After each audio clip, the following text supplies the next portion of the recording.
할렐루야. 5월 14일 토요일 새벽 기도를 시작하도록 하겠습니다. 사도신경으로 우리의 신앙을 고백하시겠습니다. 나는 전능하신 아버지 하나님 천지의 창조주를 믿습니다.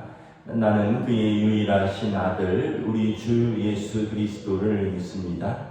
그는 성령으로 잉태되어 동정녀 마리아에게서 나시고 본디오 빌라도에게 고난을 받아 십자가에 못 박혀 죽으시고 장사된 지 사흘 만에 죽은 자 가운데서 다시 살아나셨으며 하늘에 오르시어 전능하신 아버지 하나님 우편에 앉아 계시다가 거기로부터 살아있는 자와 죽은 자를 심판하러 오십니다.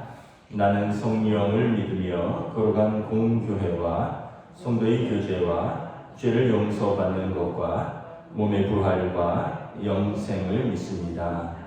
아멘. 찬송가 620장 찬양하시겠습니다.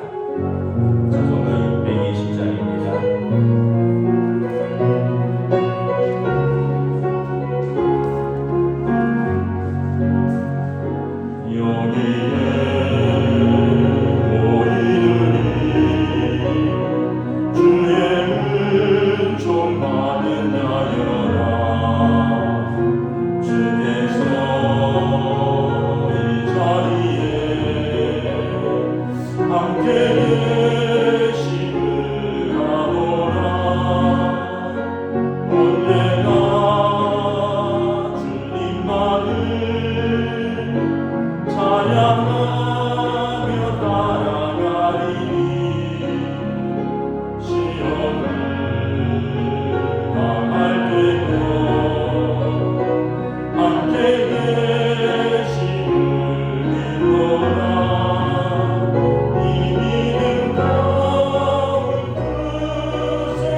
아멘. 오늘 우리 주신 하나님 말씀은 신약 성경 고린도전서 7장 1절부터 5절까지 말씀입니다. 고린도전서 7장 1절부터 5절까지 말씀 보도록 하겠습니다. 신약 성경 269쪽입니다. 다 찾으신 줄 알고 저 여러분들이 한 절씩 교독하겠습니다. 고린도전서 7장 1절부터 5절입니다. 너희가 쓴 문제에 대하여 말하면 남자가 여자를 가까이 아니함이 좋으나 은혜를 피하기 위하여 남자마다 자기 아내를 두고 여자마다 자기 남편을 두라. 남편은 그 아내에 대한 의무를 다하고 아내도 그 남편에게 그렇게 할지라. 아내는 자기 몸을 주장하지 못하고 오직 그 남편이 하며 남편도 그와 같이 자기 몸을 주장하지 못하고 오직 그 아내가 하나니 함께 있습니다. 서로 분방하지 말라. 다만 기도할 틈을 얻기 위하여 합의성 얼마 동안은 하되 다시 아파라. 이는 너희가 절제 못함으로 말미암아 사탄이 너희를 시험하지 못하게 하려 함이라. 아멘. 할렐루야. 한 주간 평안하셨습니까? 오늘 토요일 새벽 기도에 나오신 여러분들을 주님의 이름으로 환영하고 축복합니다. 우리 한번 서로 인사하겠습니다. 한 주간 평안하셨습니까? 요즘 뭐 여름 완전한 낮에는 여름 날씨인데 또 아침에는 또 온도가 살짝 낮아지기도 하고 그래서 감기 조심하셔야 될 것 같습니다. 바울 사도가 고린도전서 7장에서 뭐 결혼과 또 재혼과 뭐 독신과 이런 여러 가지 주제들에서 다루고 있습니다. 오늘은 특별히 이제 결혼의 목적에 대해서 말씀을 하고 있습니다. 소크라테스의 3대 부인이 악처라고 소문났잖아요. 3대 악처. 그래서 제자들이 소크라테스를 보면서 결혼한 선생님이 저렇게 고통당하는 걸 보면서 이렇게 물었다 그러잖아요. 선생님 결혼하는 것이 좋습니까? 안 하는 것이 좋습니까? 그랬더니 또 이런 유명한 대답을 했다 그러죠. 좋은 아내를 맞이하면 그대는 행복할 것이다. 그러나 나쁜 아내를 맞이하면 그대는 철학자가 될 것이다. 그러니까 어쨌든 뭐 행복하든지 철학자가 되든지 둘 중에 하나인 거죠. 자, 결혼이 무엇인가?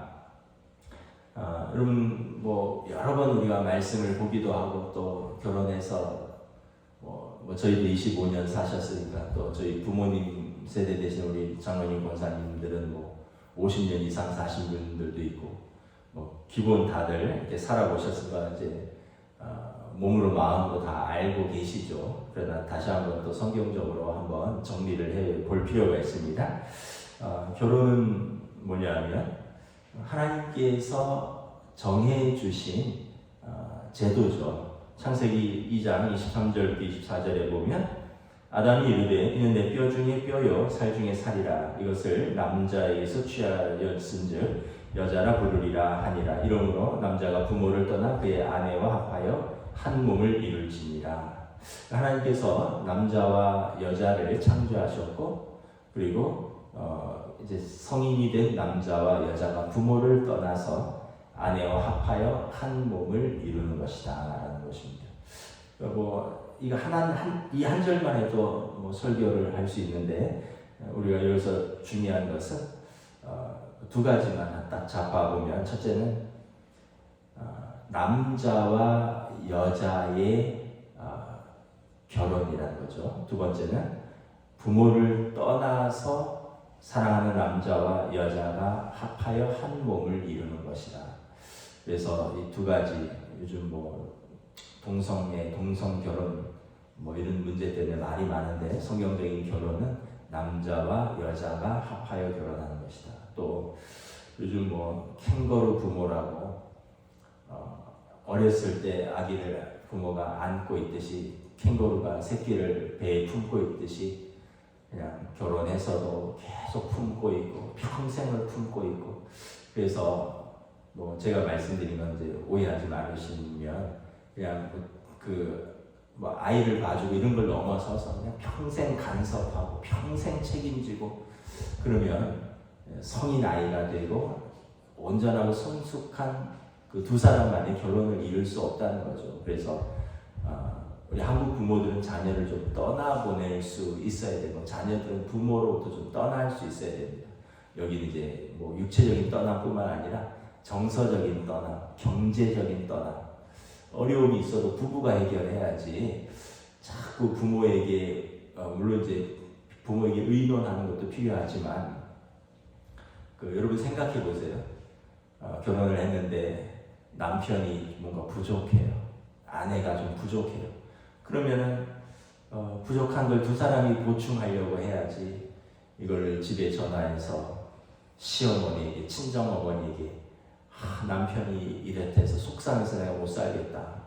그리고 또는 아내가 이래서 내가 참 마음이 힘들고 어렵다 이러면은 그 부모 입장에서는 어떻게 생각할까요? 왜 애써서 키우고 귀하게 키운 내 딸을 힘들게 하나?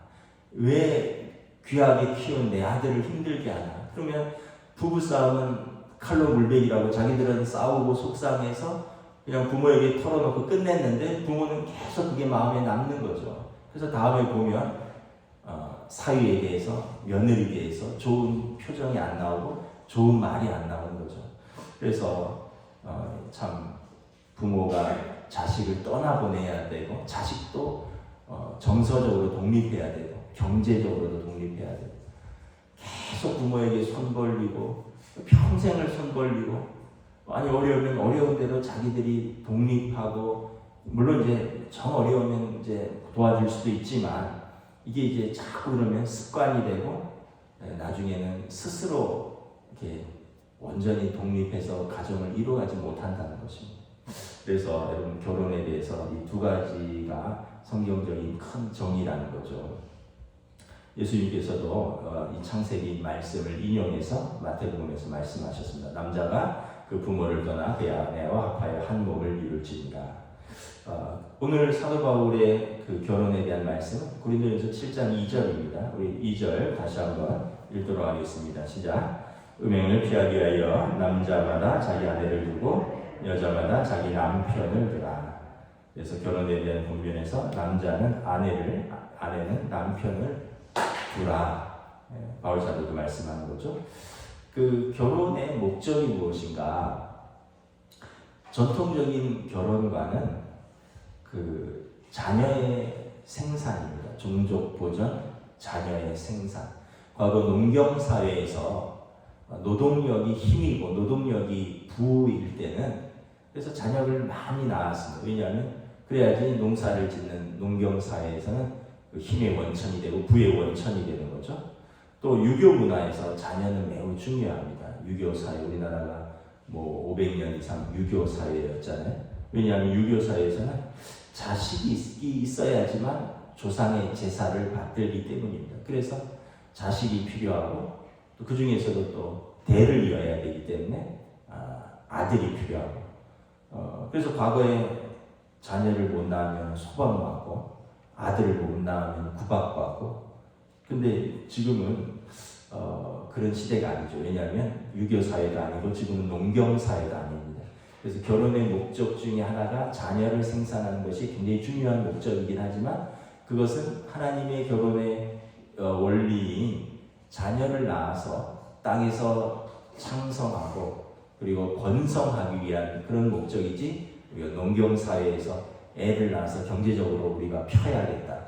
애를 낳아서 내 제사를 드려야겠다. 이래서 자녀를 낳는 시대는 아니고 또 아들을 낳는 시대는 아니죠. 요즘 못 낳을 수도 있고 안 낳을 수도 있고 또 하나만 낳을 수도 있고 그 하나가 딸일 수도 있고 지금 우리가 후손을 본다는 것은 굉장한 존재의 변화이긴 하죠. 축복이긴 합니다. 한 남자가 아버지가 된다는 것, 한 여자가 어머니가 된다는 것, 그리고 두 사람이 만나서 자신을 닮은 한 아이들을 키우게 된다는 것, 이런 것들은 굉장한 존재의 확대이고 변화이지만 그렇다고 이것이 결혼의 목적은 아니다. 아이 낳으려고 결혼하는 것은 아니다. 그래서 한편으로 보면 자식에다가 모든 걸 거는 부모가 있습니다.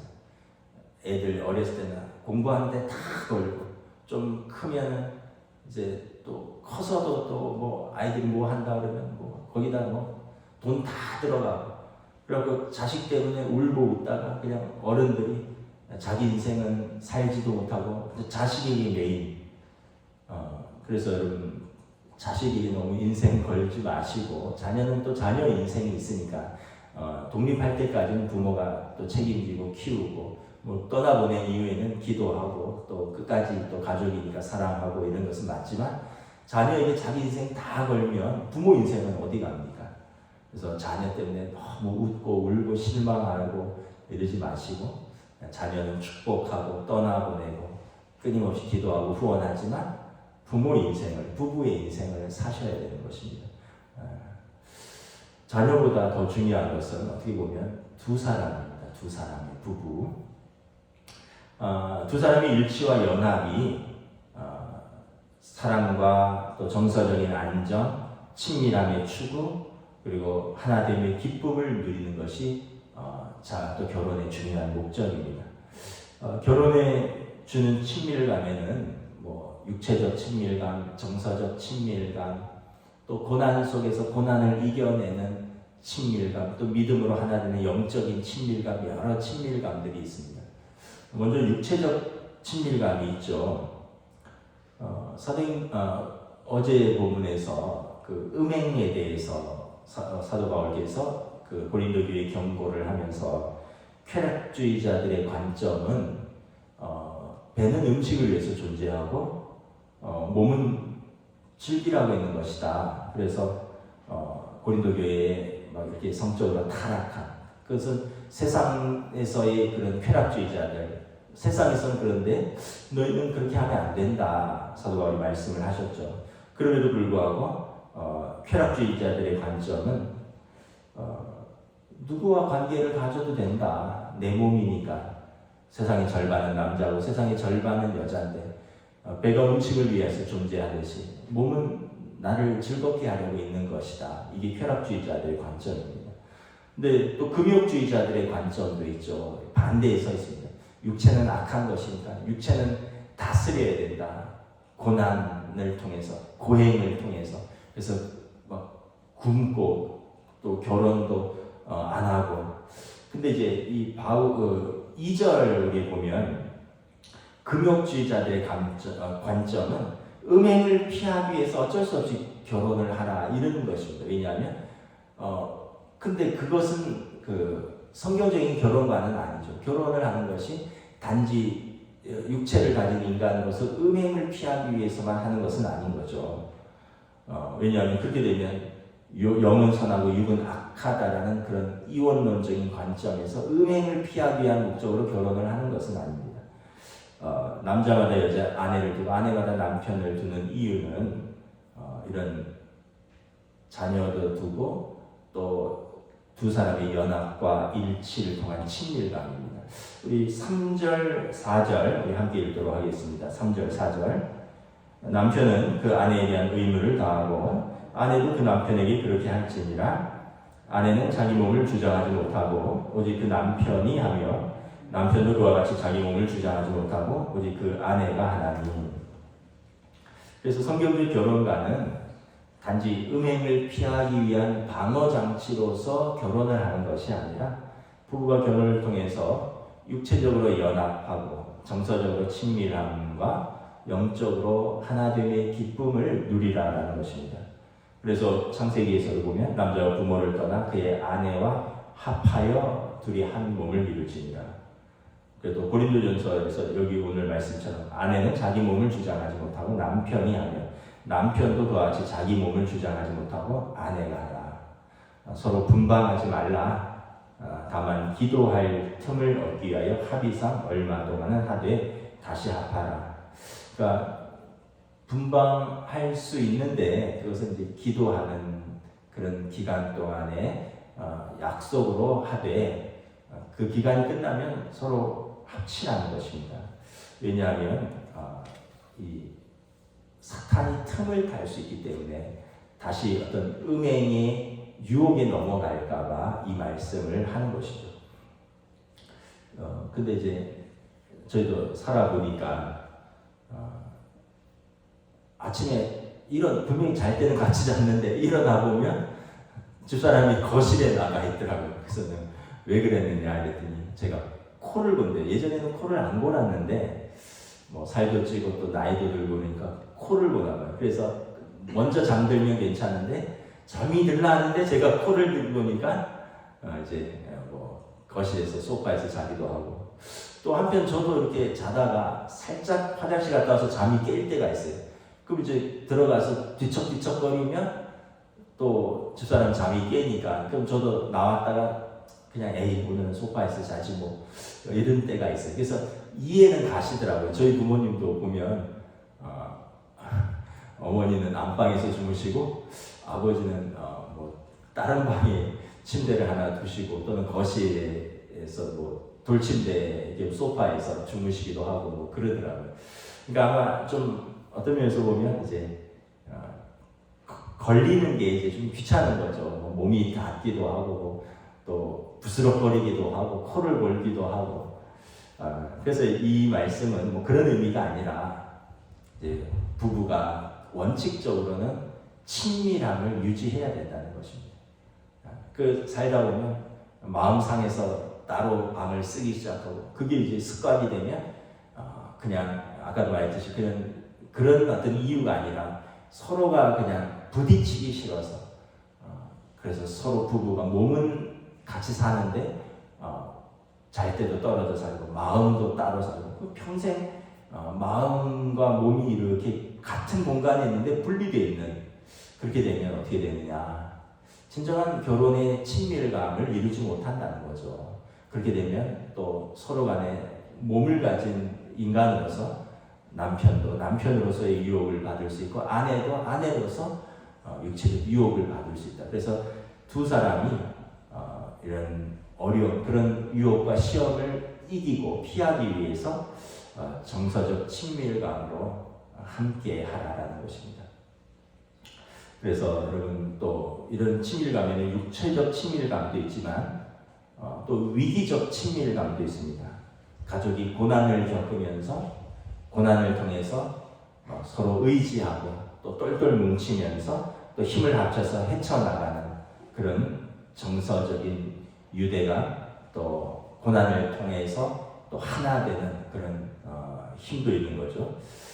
창세기 2장 18절에서 여호와 하나님이 이르시되 사람이 혼자 사는 것이 좋지 아니하니 내가 그를 위하여 돕는 배필을 지으리라 하시니라. 돕는 배필 수터블 헬퍼라는데 나에게 가장 적합한 나를 돕는 조력자가 아니라 정말 그 사람이 한 인격으로 나에게 다가와서 나로 하여금 내가 더 인격적인 내가 되는데 돕는 두 사람이 되어야 한다는 것입니다. 그래서 개개인도 온전하고 개개인도 독립적이고 그리고 풍성하지만 그 개개인의 독립적이고 풍성한 사람 둘이 만나서 서로를 지지하고 또 도와주고 보살펴주면서 서로를 후원하면서 두 사람이 더 온전해지라는 두 사람이 더 풍성해지라는 그래서 부족한 반쪽이 아니라 온전한 한쪽이 서로를 도우면서 양보와 희생 또 헌신 성숙 그러면서 자기 자신도 발전하고 서로를 발전시키는 그런 하나됨의 부부관계가 되라는 것입니다. 한번 이렇게 돌아보면 그런 것 같지 않나요?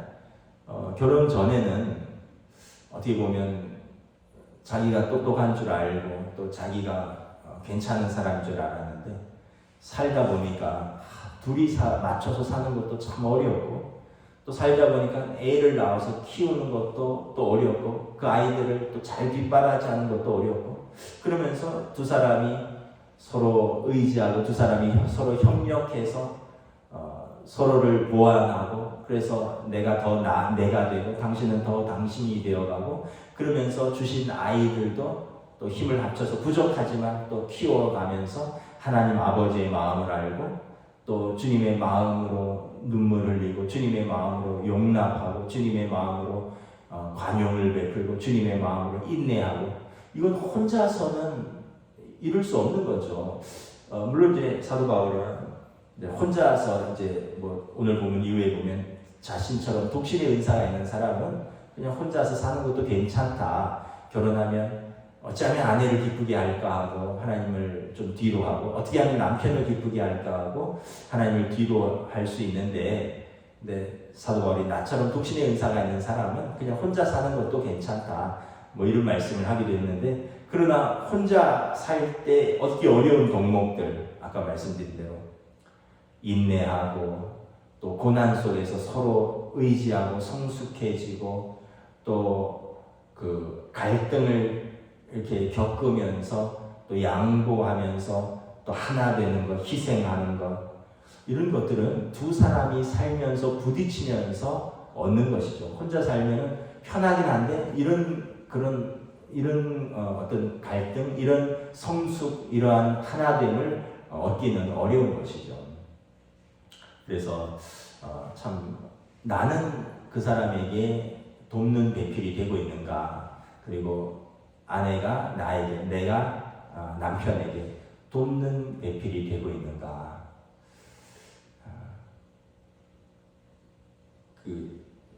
뭐 제가 몇 번 말씀드렸지만 참 요즘 젊은 사람들은 참 결혼 생활을 잘하는 것 같아요.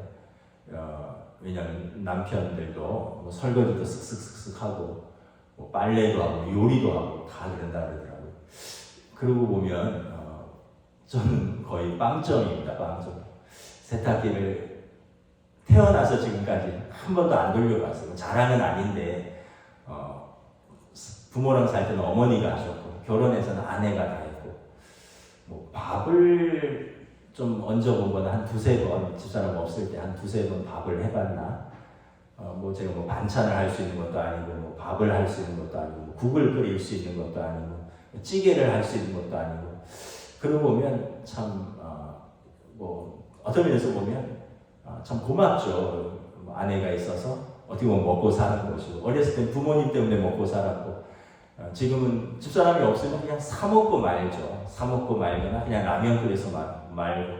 그러고 보면 참 서로가 서로에게 돕는 배필이 되는 거죠. 그래서 아이들도 같이 키우고, 또 어떻게 보면 이제 자기 남편은 남편으로서의 의무를 다하고 아내는 아내로서의 의무를 다하고, 전통적인 의무는 무엇입니까? 남편은 경제적인 것을 책임지는 거잖아요.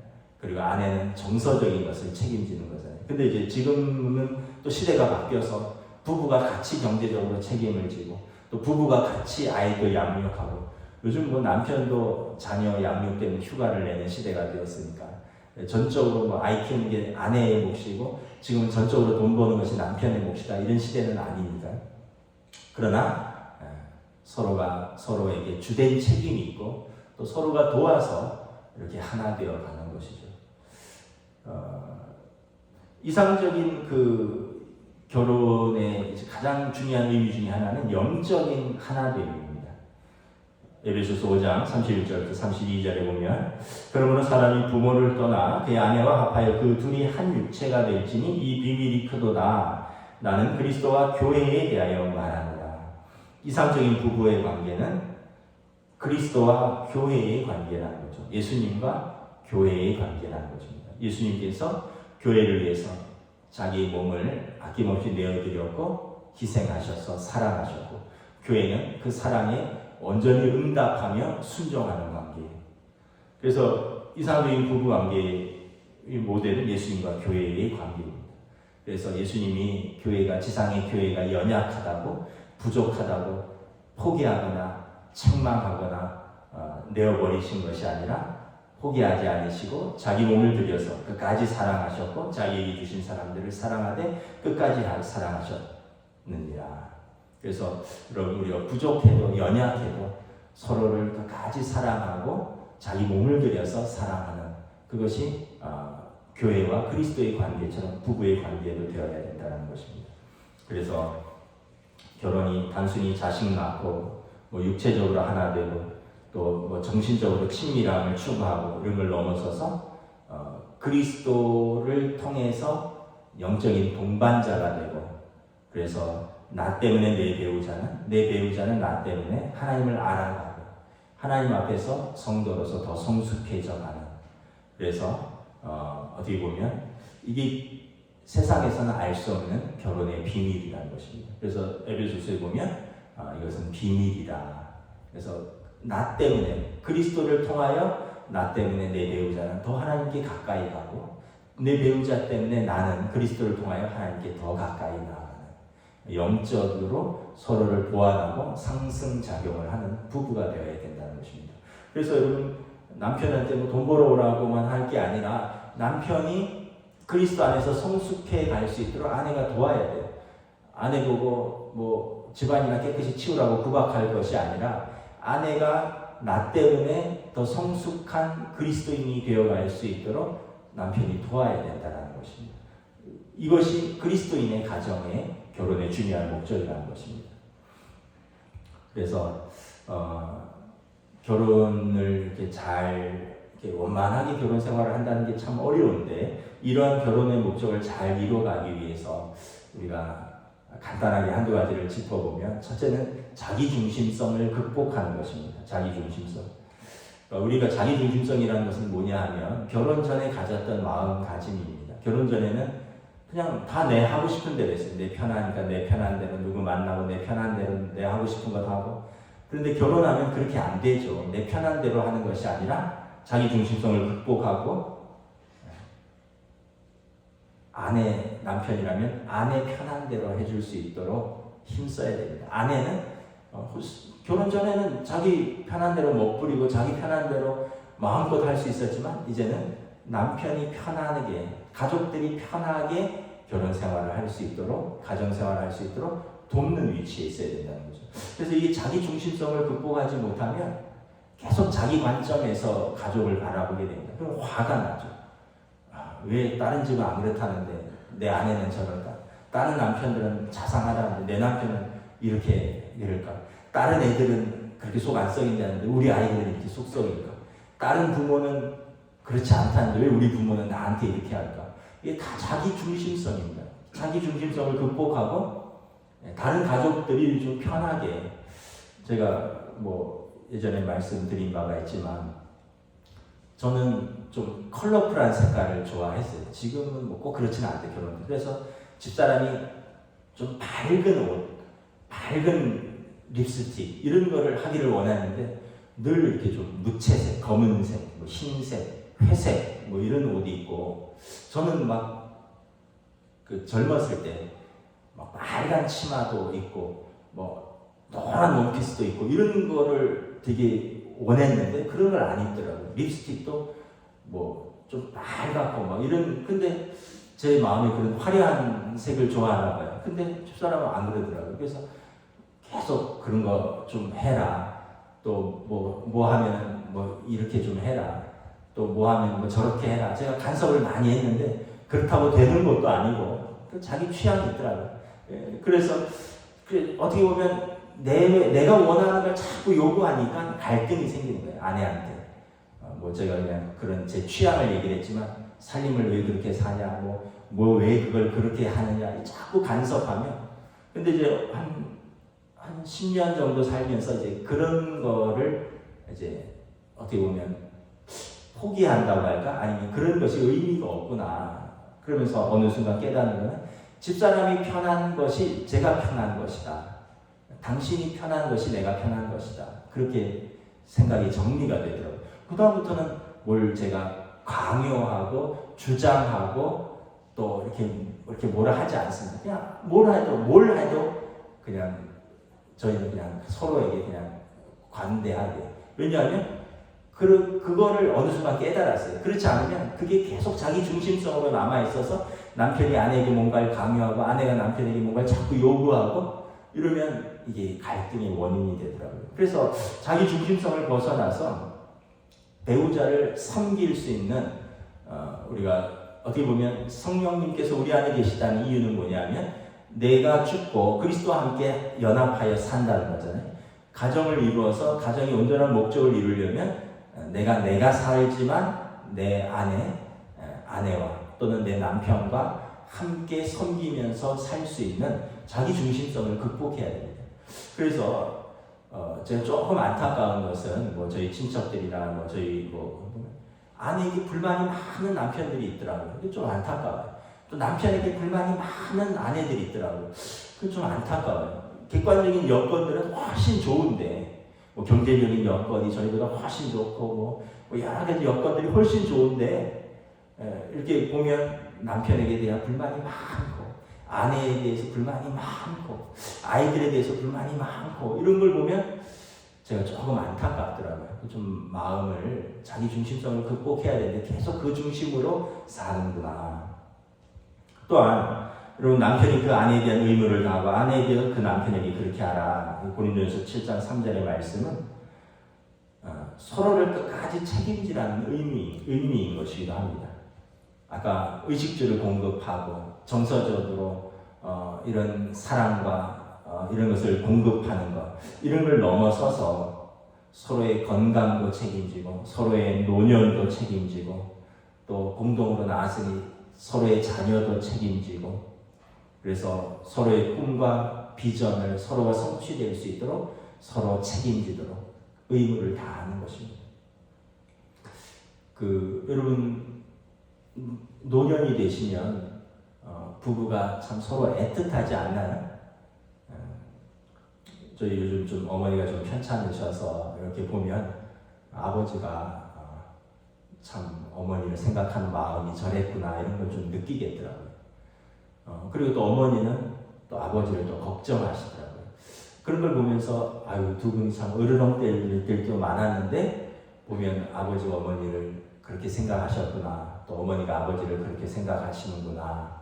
서로 노년의 부부가 서로를 걱정하고 서로를 불쌍히 여기고 서로를 의지하고 서로를 책임지는 그런 마음들을 이렇게 느낄 수 있습니다. 그래서 여러분, 남편은 그 아내에 대한 의무를 다하고 아내는 그 남편에게 그렇게 하라. 죽을 때까지 책임지는 겁니다. 그분의 건강, 그분의 정서, 또 그분의 노년, 또 그 사람의 꿈과 소망, 비전, 이런 걸 내가 끝까지 돕는 것입니다. 그래서 하나님의 은혜가 필요합니다. 하나님의 은혜. 이게 내 의지와 내 어떤 내 생각으로 되는 게 아니죠. 하나님의 은혜가 필요합니다. 십자가의 은혜가 필요합니다. 우리가 아직 죄인 되었을 때 그리스도께서 우리를 위하여 죽으심으로 하나님께서 우리에 대한 자기의 사랑을 확증하셨느니라. 그래서 부부관계도 주님이 우리가 죄인이 되었을 때 우리를 위해서 사랑하셨듯이 부부관계에서도 은혜의 힘이 필요합니다.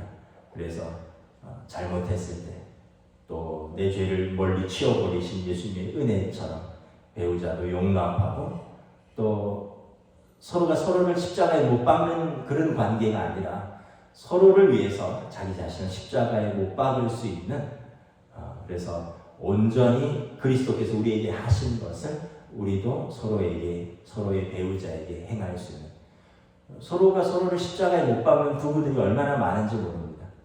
그럼 서로가 어떻습니까? 서로가 서로에게 빌라도의 관계이죠. 서로가 서로에 대해서는 못 박히는 관계. 이것이 그리스도와 교회의 관계인 것이죠.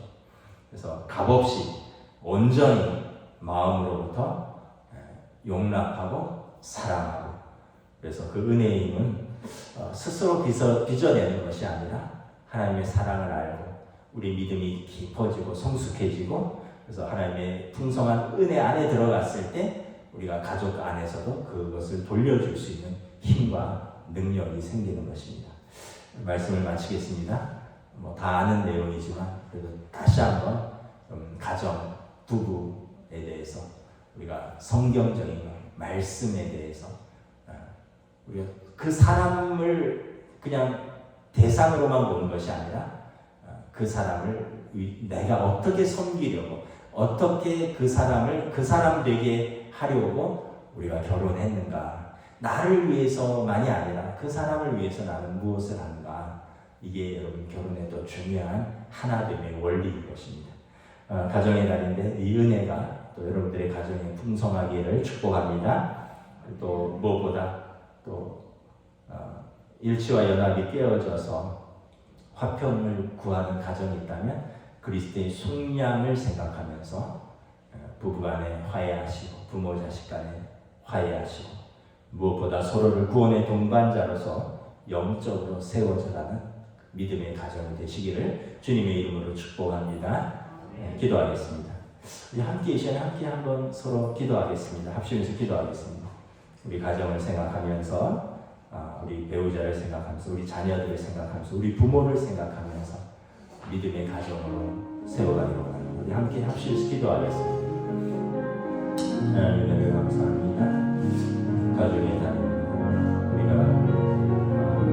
그냥 때로는 그냥 살기도 하고 불꽃 같은 사랑도 있었지만 얼음처럼 식어버리고 지금까지 살았던 때로 그냥 관성으로 살기도 하고 그러한 삶이 아니라 우리에게 분명한 목적이 있습니다.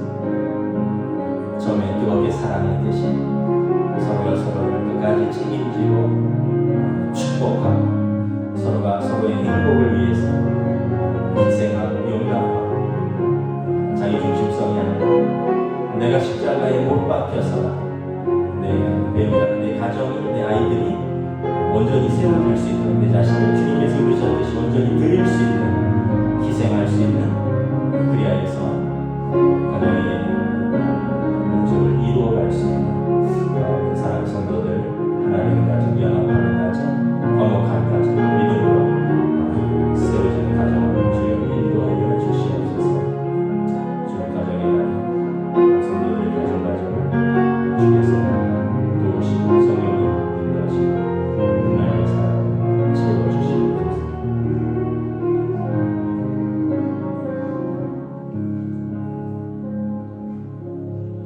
주님의 은혜를 감사합니다.